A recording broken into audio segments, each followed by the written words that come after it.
கலைமானீரோடைகளுக்காக ஏங்கித் தவிப்பது போல் கடவுளே என் நெஞ்சம் உமக்காக ஏங்கித் தவிக்கின்றது. என் நெஞ்சம் கடவுள் மீது, உயிருள்ள இறைவன் மீது தாகம் கொண்டுள்ளது.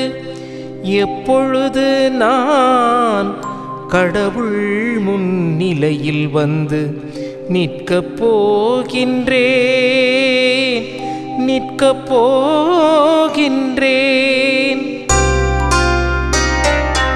உயிருள்ள இறைவன் மீது என் நெஞ்சம் தாகம் கொண்டுள்ளது.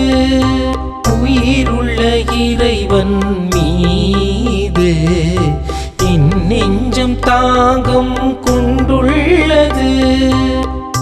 இயேசு கிறிஸ்துவுக்குள் பிரியமான அன்பிற்கினிய சகோதர சகோதரிகளே, உங்கள் அனைவருக்கும் ஆண்டவர் இயேசுவினுடைய இனிய நாமத்தில் வாழ்த்துக்களும் வணக்கங்களும். தினம் ஒரு திருப்பாடல் என்கிற இந்த நற்செய்தி பகிர்வின் வழியாக உங்கள் ஒவ்வொருவரையும் சந்திப்பதிலே மட்டற்ற மகிழ்ச்சி அடைகின்றேன். இன்றைய நம்முடைய இந்த தியானத்திற்காக கொடுக்கப்பட்டிருக்கக்கூடிய திருப்பாடல் எண் 42 மற்றும் 43. இந்த திருப்பாடலினுடைய பல்லவியாக நாம் வாசிப்பது, உயிருள்ள இறைவன் மீது என் நெஞ்சம் தாகம் கொண்டுள்ளது. உயிருள்ள இறைவன், இந்த வார்த்தையை நாம் உணர்ந்து வாசித்தோம் என்று சொன்னால் இந்த வார்த்தை நமக்கு கொடுக்கின்ற ஆறுதலே வேறு. உயிருள்ள இறைவன் என்று சொல்லுகின்ற பொழுது, காலை நாம் எழுந்திருக்கின்ற அந்த நேரம் முதல் இரவு உறங்கச் செல்லுகின்ற அந்த நேரம் வரை நாம் உயிருள்ளவர்களாய் இந்த மண்ணுலகிலே வாழ்வதைப் போல நம்மோடு கடவுள் வாழ்ந்து கொண்டிருக்கிறார், நம்மோடு நடந்து கொண்டிருக்கிறார் என்கிற அந்த நம்பிக்கையை உயிருள்ள இறைவன் என்கிற இந்த வார்த்தை நமக்கு கொடுக்கின்றது. பிரியமானவர்களே, இன்றைய இந்த திருப்பாடலை பார்க்கின்ற பொழுது நாடு கடத்தப்பட்டோர் அவர்களுடைய மன்றாட்டாக, அவருடைய வேதனையாக இந்த திருப்பாடல் நமக்கு சொல்லுகிறது. இப்பொழுது சம்மர் சீசன் வந்திருக்கின்றது. இந்த கோடை காலத்திலே நாம் விரும்பிய இடங்களுக்கு செல்லுகின்றோம். அவ்வாறாக அந்த இடத்திற்கு செல்லுகின்ற பொழுது அது நமக்கு மகிழ்ச்சியை கொடுக்கின்றது. காரணம் என்னவென்று சொன்னால், நாம் விரும்பி சென்றிருக்கிறோம். ஆனால் ஒருவேளை விரும்பாத இடத்திற்கு நாம் அனுப்பப்பட்டோம் என்று சொன்னால், அது அழகான இடமாக இருந்தாலும் கூட, வசதியான இடமாக இருந்தாலும் கூட, நாம் அதனை விரும்புவதில்லை. காரணம், நாம் வற்புறுத்தப்பட்டிருக்கின்றோம், கட்டாயப்படுத்தப்பட்டிருக்கின்றோம். அதை போலதான் இந்த திருப்பாடலில் வருகின்ற அந்த மக்கள் தங்களுடைய சொந்த நாட்டை விட்டு அவர்கள் வேறு நாட்டிற்கு நாடு கடத்தப்படுகின்றார்கள். ஆகவே நிச்சயம் அவர்கள் விரும்பி சென்றிருக்கவே மாட்டார்கள். எனவேதான் அப்படிப்பட்ட ஒரு சூழ்நிலையிலே அந்த மக்கள் எழுப்புகின்ற கூக்குரலாக, மன்றாட்டாக இன்றைய இந்த திருப்பாடல் நமக்கு அமைந்திருக்கின்றது. இந்த திருப்பாடலை நாம் பார்க்கின்ற பொழுது பிரியமானவர்களே, நீர், உணவு, காற்று, இதுதான் ஒரு மனிதன் உயிர் வாழ்வதற்கு அத்தியாவசியமான ஒரு தேவையாக இருக்கிறது. ஆகவே அப்படிப்பட்ட அந்த நீர் நமக்கு தேவைப்படுகின்ற பொழுது தாகம் எடுக்கின்றது. ஆகவே அந்த தாகம் வருகின்ற பொழுது அந்த நீரை தேடி நாம் அலைகின்றோம். அதை போல இந்த நாடு கடத்தப்பட்ட மக்கள் அங்கே அவர்கள் தாகத்தோடு இருக்கின்றார்கள். என்ன தாகம் என்று சொன்னால், நீர், உணவு, காற்றுக்கான அந்த தாகம் அல்ல.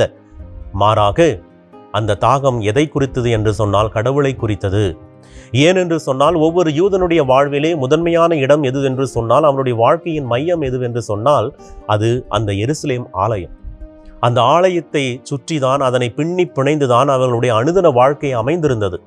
எனவே அப்படிப்பட்ட அந்த எருசலேமிலேயே நாம் இருக்க முடியவில்லையே, அந்த இறைவனுடைய அந்த ஆலயத்தில் தங்க முடியவில்லையே, நம்முடைய கண்ணீரை, வேண்டுதல்களை, மன்றாட்டை நம்மால் கூற முடியவில்லையே என்கிற அந்த வேதனை, அந்த தாகம் அவர்களுக்குள்ளாக ஏற்படுகின்றது. எனவேதான் அந்த திருப்பாடல் ஆசிரியர் அழகான ஒரு ஓமையின் வழியாக இதனை ஒப்பிடுகின்றார். கலைமான் நீரோடையை தேடுவதைப் போல என் நெஞ்சம் உம்மை தேடுகின்றது, உன் மீது தாகம் கொண்டுள்ளது என்று சொல்லுகிறார். ஆக அந்த இறைவன் நம்மோடு இருக்கின்ற பொழுது, அவர் கொடுத்த அந்த நாட்டிலே, சொந்த மண்ணிலே, தாய் நாட்டிலே நாம் இருக்கின்ற பொழுதுதான் அந்த உண்மையான மகிழ்ச்சி கிடைக்கும். அப்படிப்பட்ட மகிழ்ச்சியை இறைவா மீண்டுமாக நீர் எங்களுக்கு பெற்றுக்கொடும், அந்த சொந்த மண்ணிற்கு, உம்முடைய இல்லத்திற்கு நீர் வந்து எங்களை அழைத்துச் சொல்லும் என்கிற விதத்திலே அந்த பாடலாசிரியர் இவ்வாறாக சொல்லுகின்றார். கலைமான் நீரோடையை தேடுவதைப் போல என் நெஞ்சம் உம்மை தேடுகின்றது, உம்மீது ஆவல் கொண்டிருக்கிறது, உம்மீது தாகம் கொண்டிருக்கிறது என்று சொல்லுகின்றார். பிரியமானவர்களே, இதை நம்முடைய வாழ்க்கையிலே நாம் பொருத்தி பார்க்க வேண்டும் என்று சொன்னால், எப்படிப்பட்ட தாகம் நம் ஒவ்வொருவருக்கும் மனிதன வாழ்க்கையிலே இருக்கிறது என்பதை நாம் சிந்தித்து பார்க்க வேண்டும். தாகம் என்று நாம் சொல்லுகின்ற பொழுது பல வேளைகளிலே நாம் அந்த இஸ்ரவேல் மக்களைப் போல பல வேதனைகளை நாம் கடந்து நாடு கடத்தப்பட்டிருக்கலாம். அதாவது நோய் என்கிற ஒரு வேதனை இருக்கலாம், அல்லது குடும்ப சூழ்நிலை, குடும்ப அந்த சுமைகள், பொருளாதார அந்த பிரச்சனைகள் என்கிற அந்த கவலைகள் இருக்கலாம், அல்லது தனிமை என்கிற ஒரு விரக்தி இருக்கலாம். இப்படிப்பட்ட விதத்திலே நாமும் நாடு கடத்தப்பட்டிருக்கிறோம் என்று சொன்னால், நாமும் அந்த திருப்பாடல் ஆசிரியரை போல தாகத்தோடு இறைவனை நாடி தேட வேண்டும். ஏனென்று சொன்னால், இந்த உலகத்திலே நமக்கு அந்த நிலையான நிம்மதியான அந்த அமைதியை கொடுப்பவர் கடவுள் மட்டுமே. எனவேதான் உயிர்த்த ஆண்டவர் சொல்லுகிறார், இதோ இந்த உலகம் உங்களுக்கு தர முடியாத அமைதியை, சமாதானத்தை நான் உங்களுக்கு கொடுக்கிறேன் என்று சொல்லுகிறார். ஆக இறைவனால் மட்டுமே இப்படிப்பட்ட நாடு கடத்தப்பட்ட நிலையிலே வாழ்ந்து கொண்டிருக்கக்கூடிய நம்முடைய அந்த வேதனைகளை, சவால்களை எல்லாம் கடவுளால் எல்லாவற்றையும் போக்க முடியும். கடவுளால் எல்லாவற்றையும் திரும்ப கொடுத்து அந்த நிலையான நிறைவான அமைதியை பெற்றுக்கொள்ள முடியும். நம்முடைய தாகத்தை அவரால் மட்டுமே தீர்க்க முடியும். இதைத்தான் இன்றைய இந்த பாடல் நமக்கு சொல்லுகின்றது. ஆகவே நாம் சிந்திப்போம், நம்முடைய அனுதின வாழ்க்கையிலே நாம் எங்கெங்கெல்லாம் நாடு கடத்தப்பட்டிருக்கிறோம், அல்லது எந்த நிலையிலே நான் நாடு கடத்தப்பட்டிருக்கிறேன் என்று நாம் சிந்தித்து பார்ப்போம். ஒருவேளை வேதனை, சோதனைகள், கலக்கங்கள், கண்ணீர்கள், உள்மன காயங்கள், அவமானங்கள், இது எல்லாம் நமக்கு இப்படிப்பட்ட ஒரு சோதனையை கொடுத்திருக்கலாம். ஆகவே இதை எல்லாவற்றையும் நாம் தாகத்தோடு இறைவனிடத்திலே கொண்டு செல்லுகின்ற பொழுது இறைவன் நிச்சயம் இந்த தாகத்தை நமக்கு அவர் தீர்ப்பார். அப்படிப்பட்ட ஒரு சிந்தனையோடு தொடர்ந்து நாம் மன்றாடுவோம். எங்களை ஒவ்வொரு நாளும் நேசித்து வழிநடத்துகிற எங்கள் அன்பான வானக தந்தை இறைவா, இதோ இந்த அருமையான வேளையிலே ஆண்டவரே, உம்முடைய இறை பிரசன்னத்தோடு இணைந்து உம்முடைய வார்த்தைகளை தியானிக்க நீர் கொடுத்த இந்த புனிதமான நேரத்திற்காக உமக்கு நாங்கள் நன்றி சொல்லுகிறோம்.